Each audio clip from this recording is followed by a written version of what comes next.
penetrating and perfect Dharma is rarely met with, even in 100,000 million kalpas.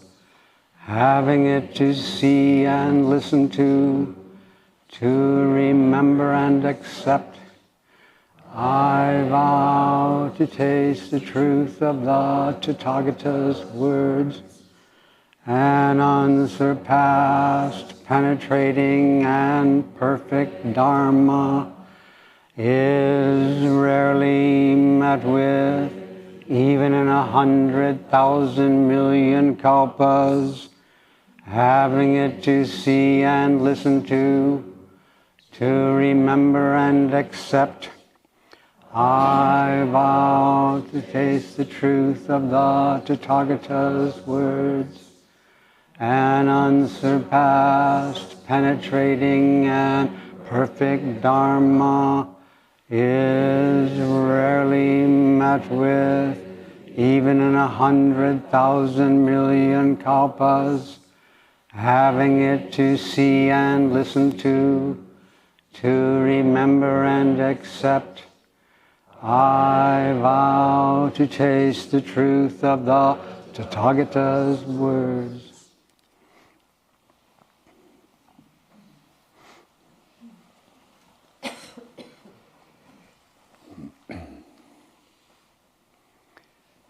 Is this voice clear throughout the room?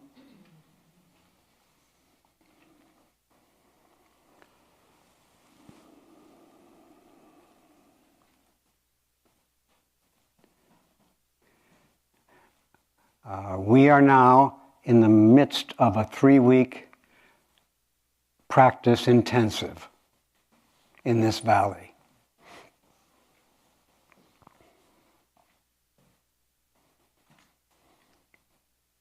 There are about 90 people participating.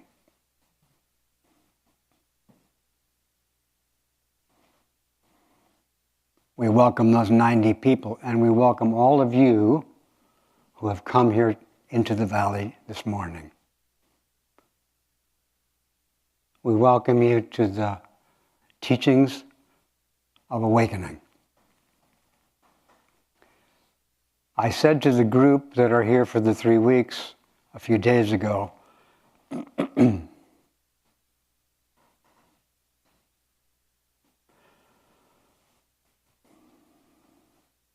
that it seemed to me that they were very joyful to be here for this great opportunity to intensively practice for 3 weeks. Very joyful. They seemed so happy to be together with other people who were happy to be together with other people who want to be here to practice. So joyful. And the joy is still here. It's wonderful. It's the joy of practicing the truth for the welfare of this world.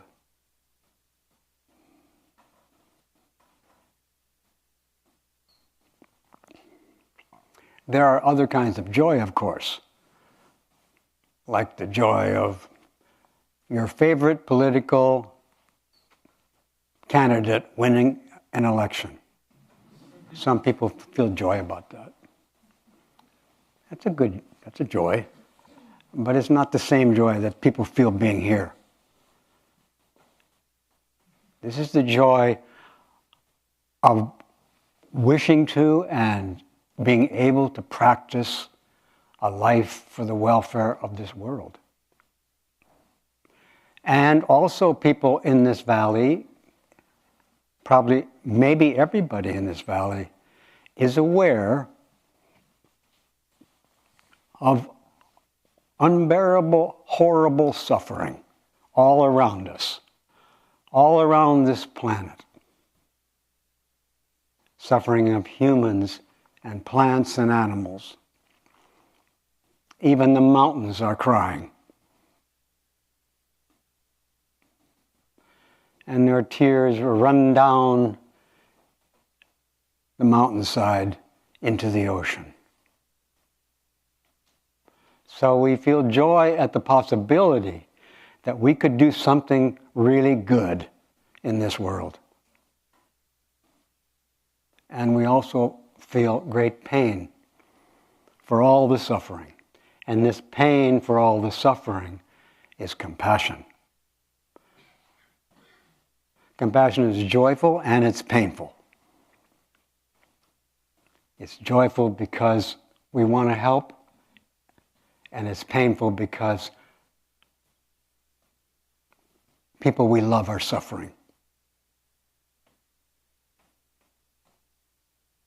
And again, I imagine the people in this intensive, and I even go so far as to imagine that everybody who came into the valley this morning, that all of you want to do something good in this world, want to do something beneficial, something helpful to suffering beings. I imagine that. You didn't all tell me that, but I have that thought that that's what you're here for, because that's what you really want. When I said that, a thought fleeted into my mind, which I didn't tell you, but now I'll tell you. The thought is that our founder of this temple and city center and Tassajara, and really the background of many Zen centers around the United States, the founder, our great teacher, Shinryu Suzuki Roshi, came because he wanted to give America something really good. I didn't remember him saying that, but I think that's so. I heard he said that. And he did come and he gave us something really good. He gave us a great blessing. He gave us his practice. He gave us his life.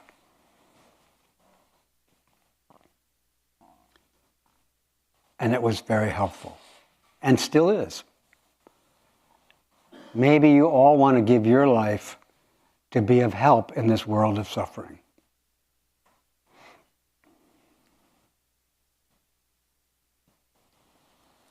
And maybe you feel very good about that aspiration. And you may also still feel horrified of the cruelty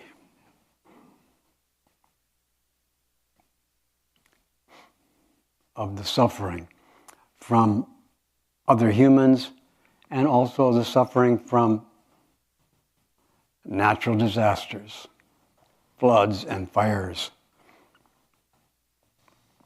earthquakes. We want to help all those people too that are suffering from natural torment.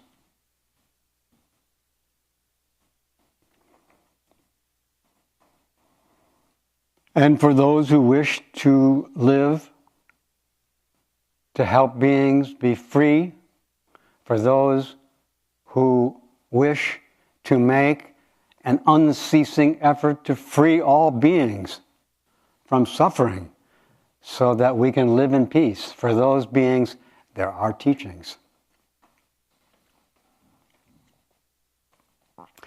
There is a vast ocean of teachings for these beings who wish to understand the truth in order to help all beings. And this ocean of teachings is sometimes called the universal vehicle of the Buddha. The practice for all people who wish to help all people and all beings and all plants and the mountains and the rivers and the trees and the grasses and the forests. The people who want to help are called bodhisattvas, and there are many great scriptures giving teachings for these bodhisattvas, giving teachings about reality, giving teachings about how to practice.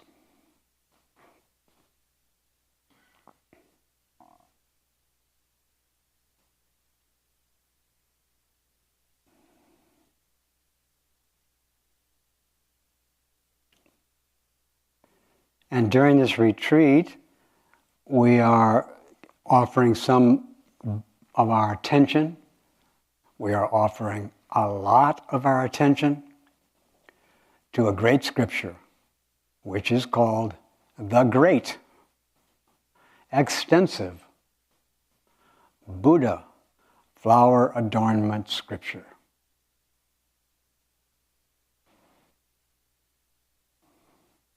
The scripture originally came into the world in the minds of beings who were meditating on the Buddha's teaching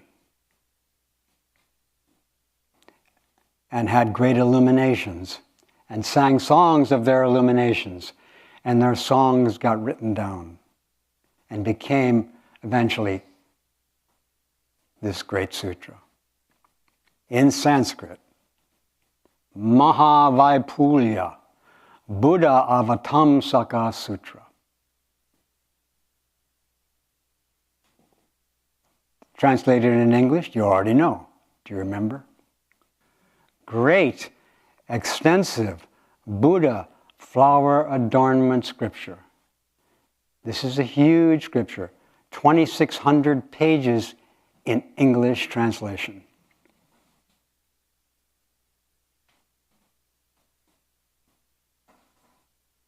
"80 scrolls in Chinese. This sutra is for bodhisattvas, and it is particularly important in our little Zen school, in our little Zen family. It is very fundamental to our practice. And in this huge sutra, it says a number of times, I don't know how many, it says a number of times that every atom in the universe contains oceans of scriptures. It says that every particle of the sutra contains the whole sutra and infinite sutras. That's what the scripture says. Every practice, the sutra says, embraces and includes all practices. For me, this is an encouragement to take care of the practice, because whatever practice we're doing contains a universe of practices. And so this teaching is that taking care of this practice, this moment, takes care of all practices, all times. So the practice right now should be given 100% wholehearted practice. And it's not just for the practitioner here, it's for all beings. Even those who don't think they're practicing, they are included in our practice. This sutra teaches us. So this is perhaps an encouragement to us to really be wholehearted in every practice. It isn't just for us. We're not doing it by ourselves. Everybody's included, and it is for everybody. Everybody's helping us, and it helps everybody. The great scripture says that uncountable times. Well, actually, probably somebody could count it, but thousands of times the sutra has time to say that. So one could pick one little verse from the scripture, and that one little verse would contain 2,600 pages and also an ocean of other scriptures. So I shall pick one verse, one teaching of the Buddha, to help those who wish to benefit this whole world.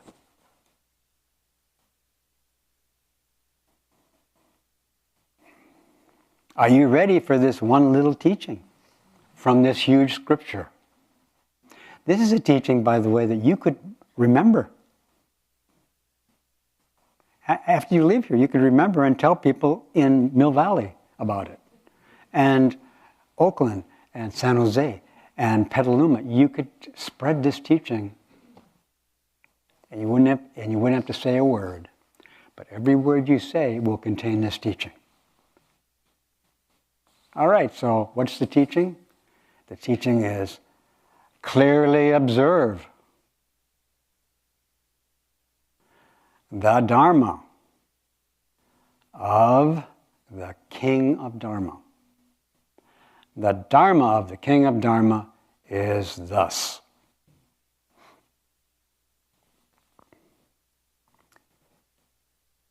That's the little teaching. The Dharma of the Buddha is thus.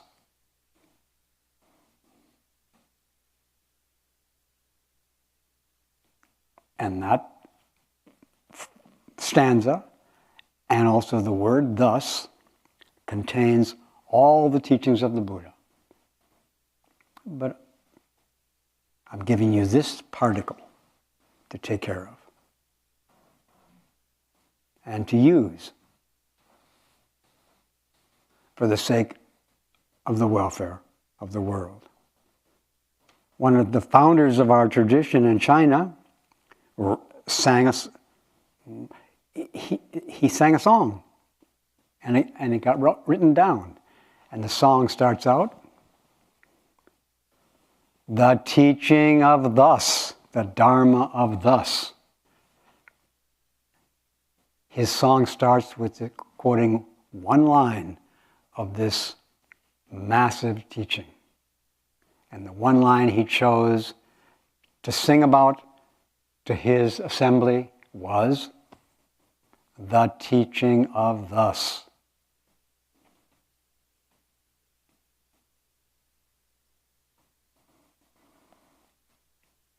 And then he elaborated a little bit and said, intimate transmission, intimate communion.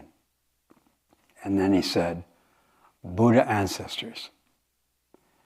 This teaching of thus, for bodhisattvas,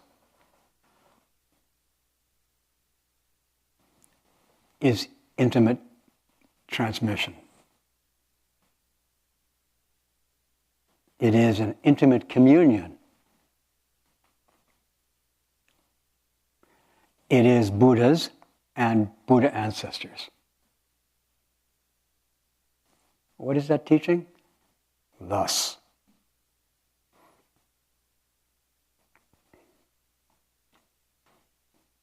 And then the ancestor says, now you have it. Now you have this teaching of thus. Please take care of it. There's so many ways to take care of it. Right now, this is the way I'm endeavoring to take care of it. And the sutra says, please be creative and take care of it in your daily life.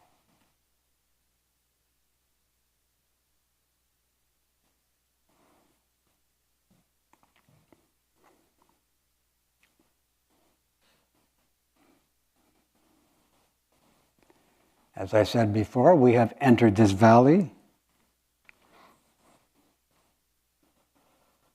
to learn how to take care of all beings, to learn teachings which will help us. This is one of the teachings I just told you about. And we will consider more for a while.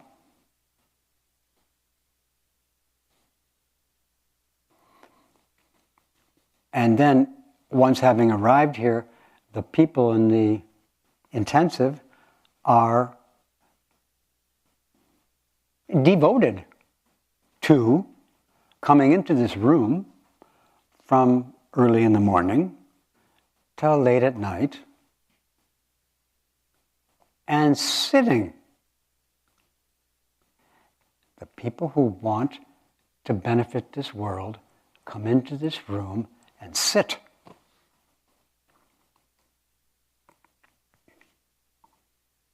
And they sit in silence and stillness. We don't make the silence. We don't make the stillness. We come in and sit in it. We practice the teaching of thus by sitting upright in silence and stillness.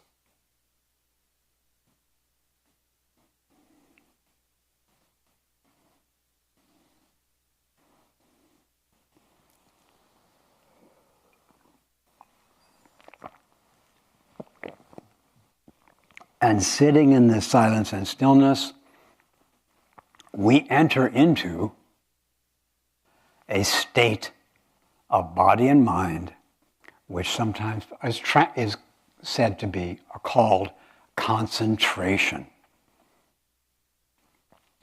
Also sometimes called meditation. And in Sanskrit, it's called samadhi. And samadhi could be translated as concentration, as meditation. But it could also be translated as undistracted.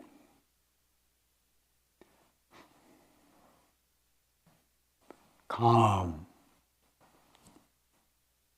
We come and we sit in silence and stillness and enter into undistracted presence. The whole world's still going on all around us and throughout us. We are still surrounded by suffering, and we enter into being undistracted in the middle of the suffering. Undistracted from what? From our wish to be helpful. And also we enter into awareness of the teaching of thus. So we can understand and realize what's actually helpful.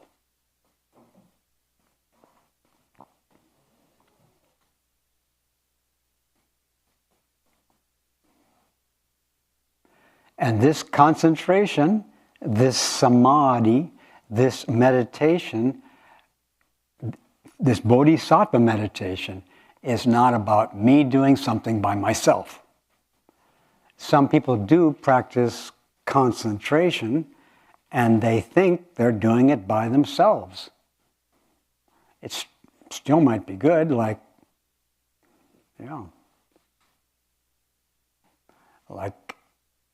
a carpenter or a cook might be quite concentrated in their work, undistracted. That's a samadhi. And the bodhisattva carpenter and the bodhisattva cook is also is planing or cooking in this samadhi. But the bodhisattva samadhi is not being undistracted by themselves. It is being undistracted together with everybody and everything. And then in that undistracted presence, which is open and relaxed, it's not a tight concentration. It's an open and relaxed concentration.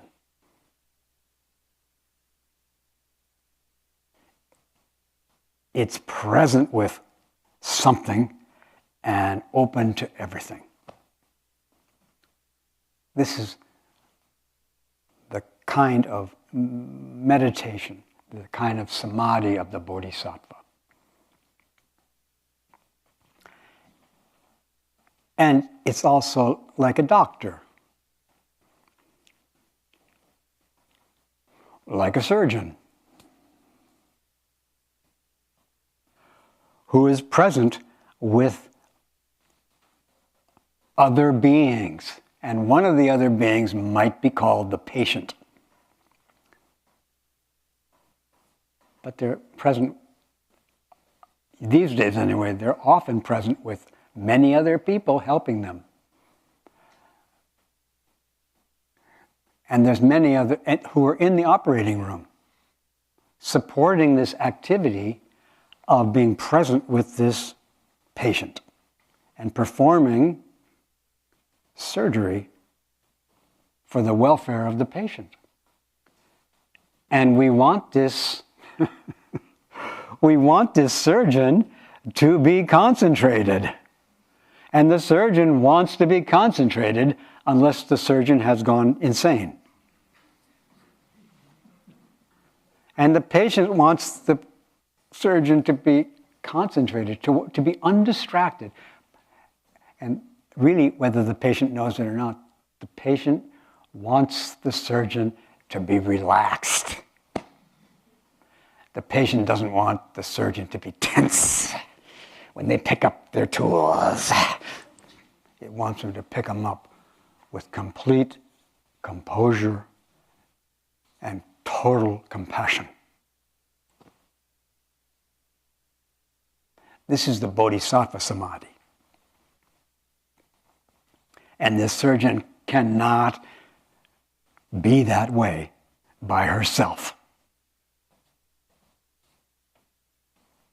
She can't be that way without the patient. And the patient can also, although we don't usually think about it, the patient can also be undistracted, can be relaxed. And actually often, as you know, the patient is quite relaxed with the aid, you might say,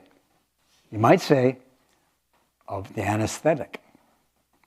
But it's not just the anesthetic that is aiding them to be relaxed with their body being cut open. It's the anesthesiologist. It's the whole tradition of anesthesiology. All that is helping the patient be relaxed and open to this process, open to being opened, open to being healed. This is the Bodhisattva Samadhi.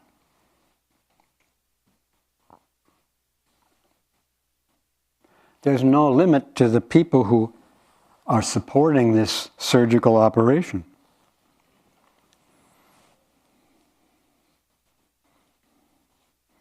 Not too long ago, I went in to an operating room and a vascular surgeon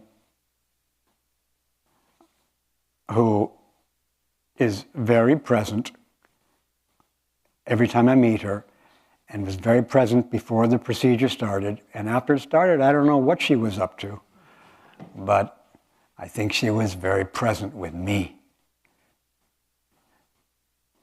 And what we don't usually mention is I was very present with her.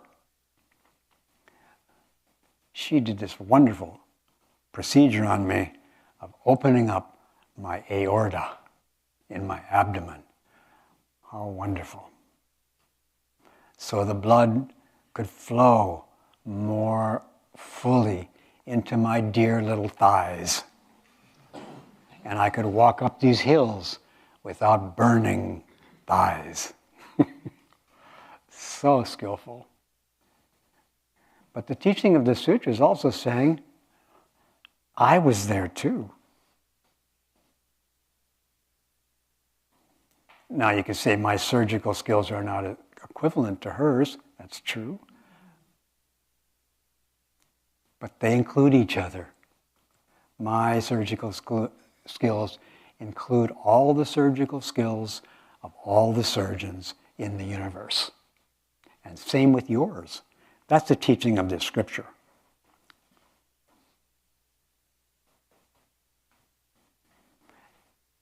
And someone might say, that is totally fantastic.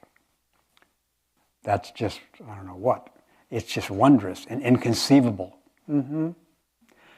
The teaching of this sutra is about the truth, and the truth is fantastic. It's beyond our usual conception. To talk about the truth, you have to become free. We have to become free of our ideas of what's going on.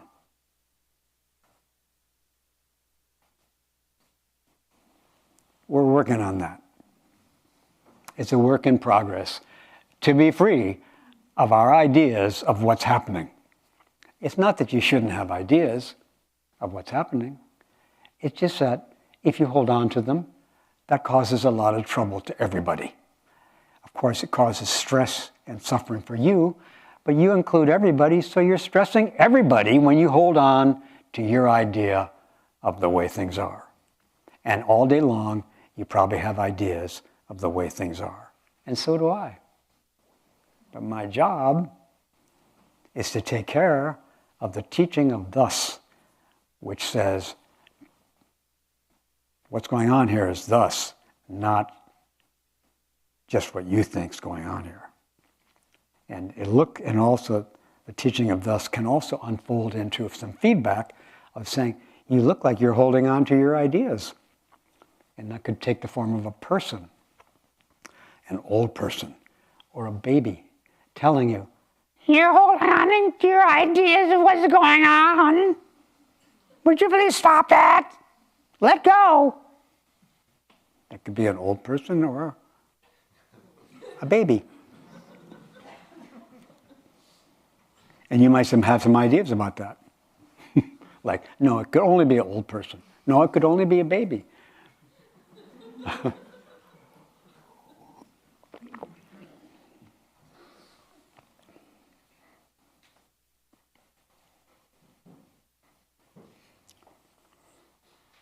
And if we have trouble remembering this teaching and accepting it and understanding it, that trouble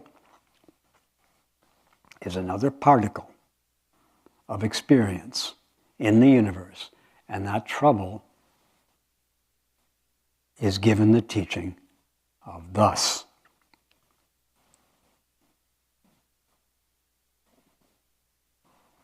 And this teaching is given by the Buddha of the flower adornment scripture. And it's also given by the Buddhas of our Chinese tradition, who repeated that teaching and said, this thus is about communion, wholehearted communion.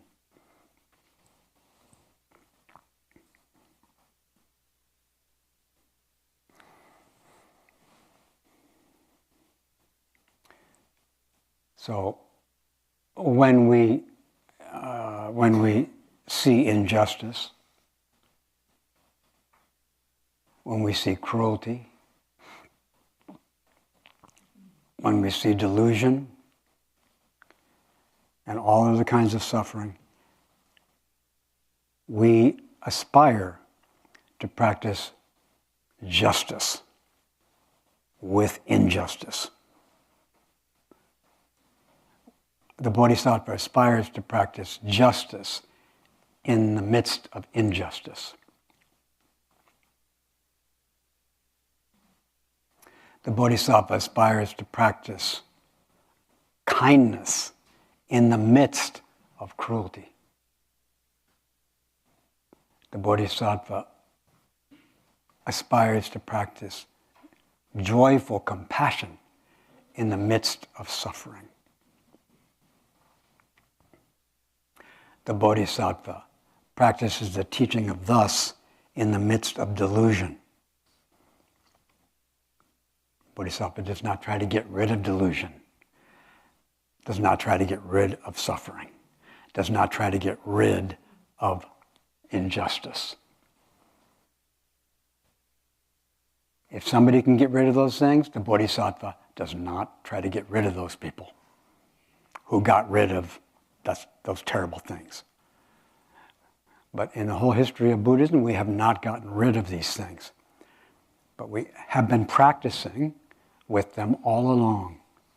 And if they keep coming up, we will continue, the Bodhisattvas will continue to practice this samadhi, this undistracted openness to the whole universe, the whole universe of all kinds of affliction. And in this way, liberate beings from injustice, from cruelty, from violence, from delusion, from all suffering. Now, if somebody tries to get rid of these things, they can still be a bodhisattva, but the teaching for that person is not what they're doing at that time, but they are included in the teaching.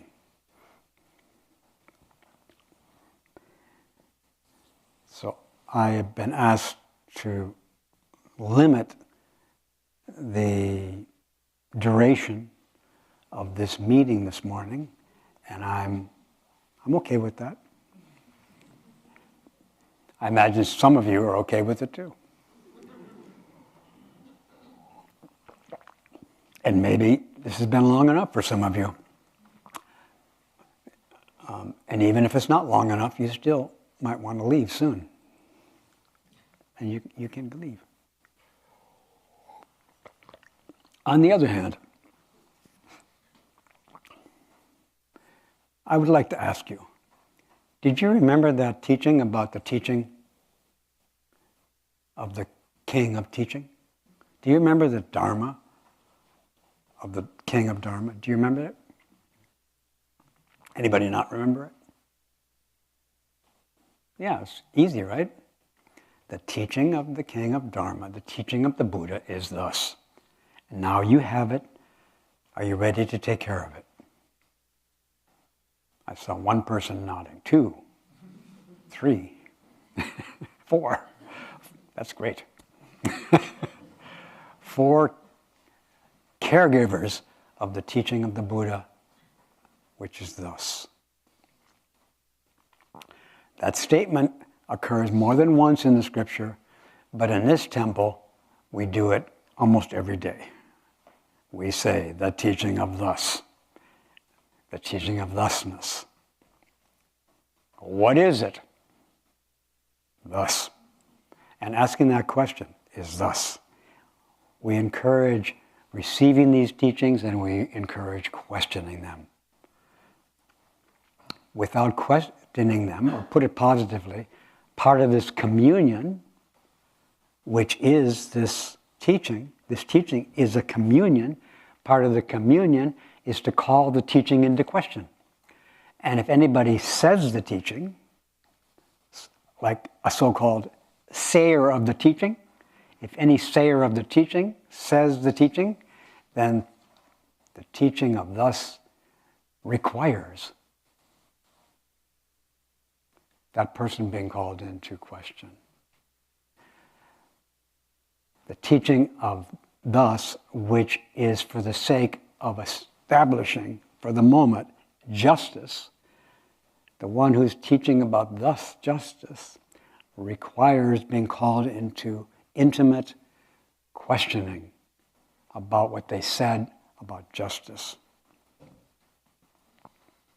So again, I wish to work together with everybody to create justice in the world of injustice. But in that process, my efforts, whatever they are,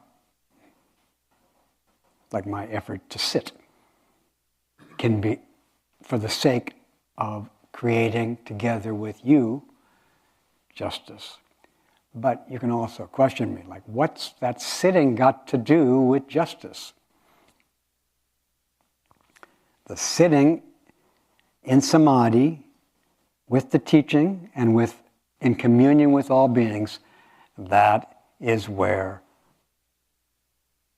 beings are helped. They're helped in that samadhi. They're helped in that communion. The benefit of the world happens in communion, in conversation.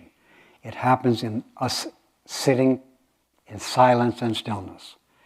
What? The benefit of the world happens in us sitting in silence and stillness. What? The benefit of the world lives in us sitting in silence and stillness. In communion with the whole universe. Not to mention a few hundred people in this room and a few hundred people online watching us. Again, you may say, well, they're actually watching you, but actually, I include you and you include me. So they're watching all of us right now.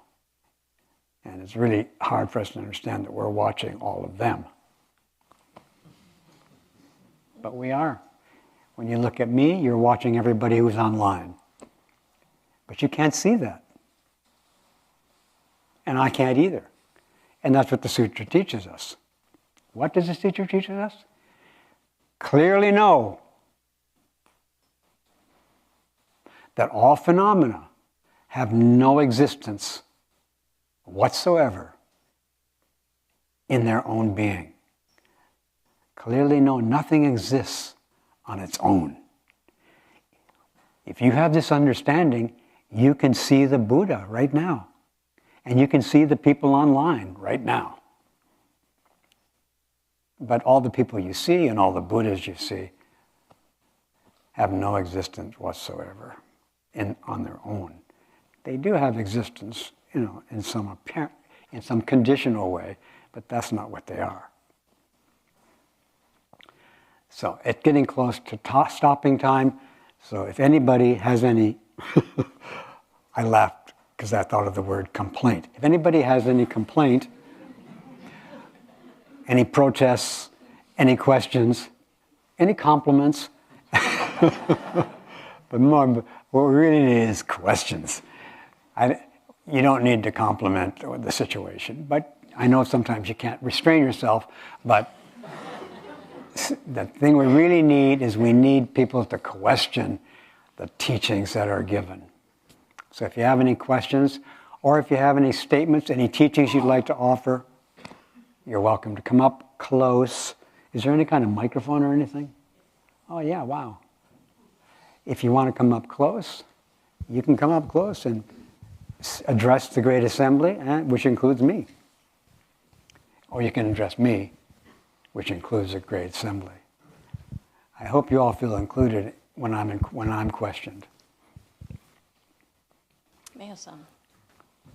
Here she comes.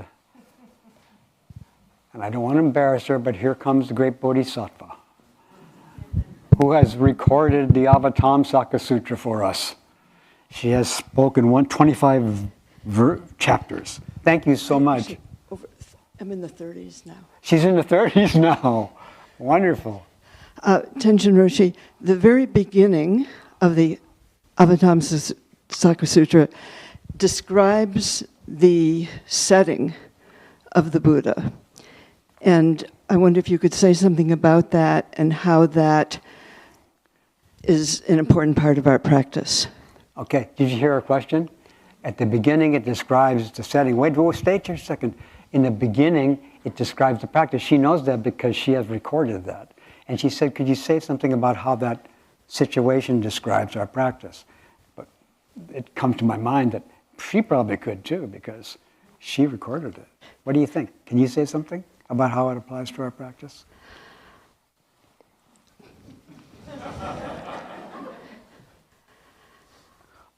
Well, I have ideas about it. Yes. Could you translate some of your ideas into words for us? What she's going to do is she's going to tell us about how the scene at the beginning of the sutra applies to our practice.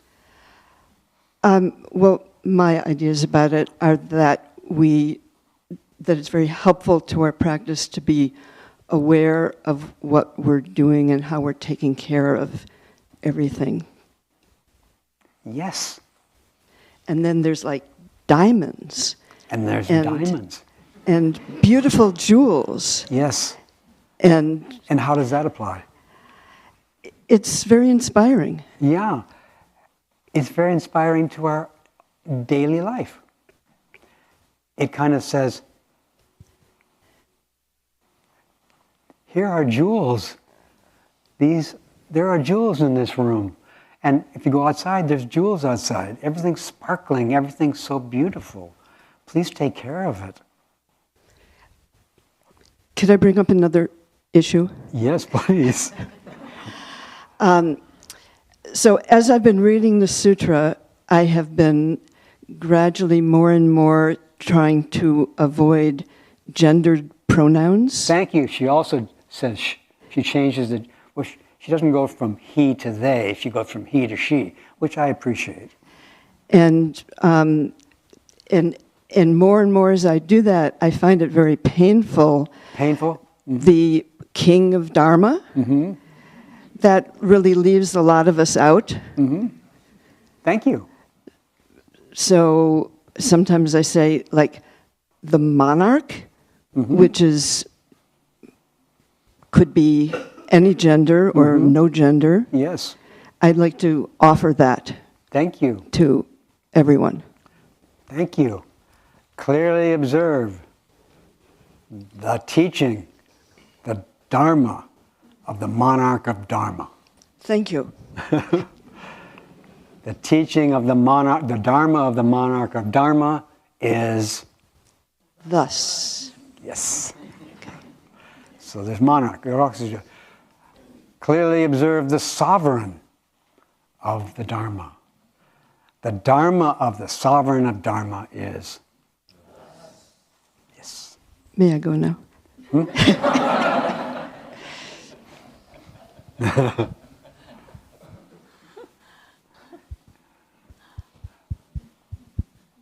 Oh, behind me, do you want to? But don't give it to her. Make her come up here. Yes, I will make her. Come on here. Please, you come here. If you want to come here, you are welcome to come here and speak to the Great Assembly in your way. Okay, I feel like there's this big joke going on and everybody gets it but me. Oh, yeah, that must be sad. I mean it. Yeah. About thus. It's like you talk like everyone knows what thus is. I don't know what you're talking about. No, I didn't say I have no anybody. idea. I could have said after I said that, you don't know what that is. Anyway, nobody knows what that is. Nobody knows. The teaching of the monarch of teaching, the Dharma of the monarch of Dharma is something that nobody knows anything about. Okay, that I can Whoa, go with that. That was auspicious. Pardon? I can go. I mean, that's a little bit understandable, but Okay. when you put that word, it makes it sound like it's a thing that I just don't know what it is. Yeah. And you think that things are something you know something about. But the teaching is clearly know that nothing whatever has any existence on its own. So you can't know anything. I'm fine with that. But huh? I'm fine with that. Okay, great. Okay, great. Thank So, you. and that's thus. That's this. Okay, that's helpful. That's what you think. Thank you. That's what I think. Yeah, she thinks that's helpful. But she thinks something's helpful after she asked a question. She could see something helpful. So thank you for your question. The questioning reveals how things can be helpful. And then that thing that was revealed has no existence at all on its own. Tenshin Roshi, how do we take care of this thing that none of us can know about? Well, we welcome it. We offer ourselves to it. We we set up a relationship. Again, like a doctor, you go and you set up a relationship with the doctor before you get the help, or before you help the doctor. So we start by opening, welcoming this thing, this Dharma. But welcoming doesn't mean we start by getting a hold of the Dharma. We start by opening to it. And then we practice being very careful and conscientious and respectful and gentle with this thing. What thing? Thus. We practice being gentle with thus. We don't try to get it. Then we practice patience with thus. For example, we practice patience with not knowing anything about it. and we practice patience with maybe feeling a little uncomfortable not knowing about something that we're devoted to. So here we're being devoted to something that we don't know anything about. We have ideas, but those are just little ideas. And then we are diligent about taking care of this thing that that we don't know anything about, but that nobody knows anything about. Like taking care of something we don't know about, this thing that we don't know about, which is not a thing, is the Bodhisattva's job, and it liberates all beings. One could go on for 2,600 pages responding to your question. Thank you. Okay. It's auspicious time, 11:11. Maybe that's enough, unless were there some others? Looks like that might be enough for this little meeting, this little particle, which is just a drop in the ocean of Dharma celebration. And it's always been like this. From ancient times, it's been just like this, just a little drop in the ocean of Dharma. And the only difference between thousands of years ago in India and China and Tibet and Southeast Asia and Mongolia and Korea and Japan, the only difference is we are there.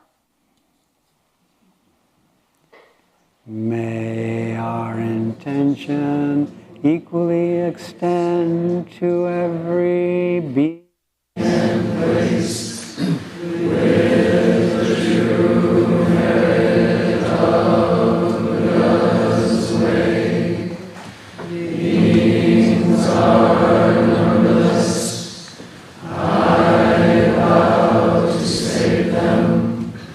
Delusions are inexhaustible. I vow to end them. Dharma gates are boundless. I vow to enter them. Buddha's way is unsurpassable. I vow to become it. Beings are numberless. I vow to save them.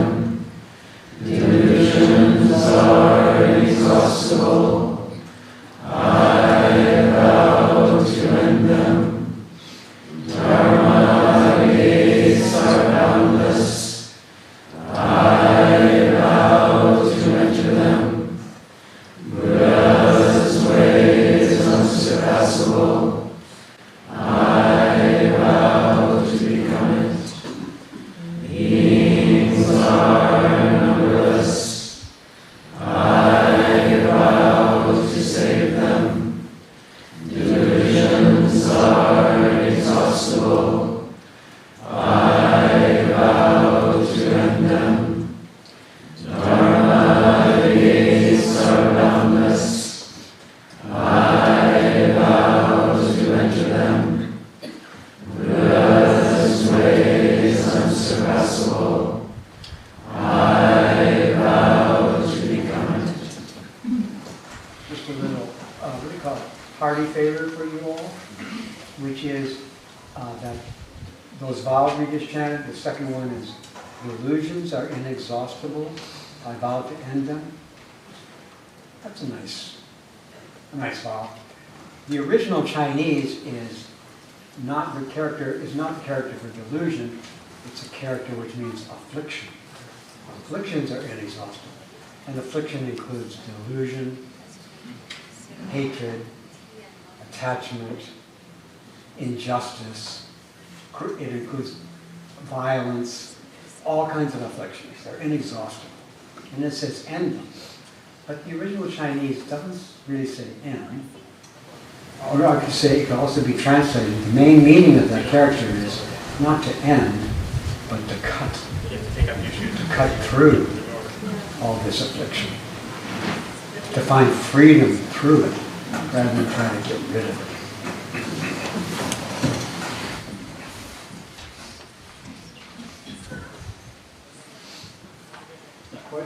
scholars do not agree with me.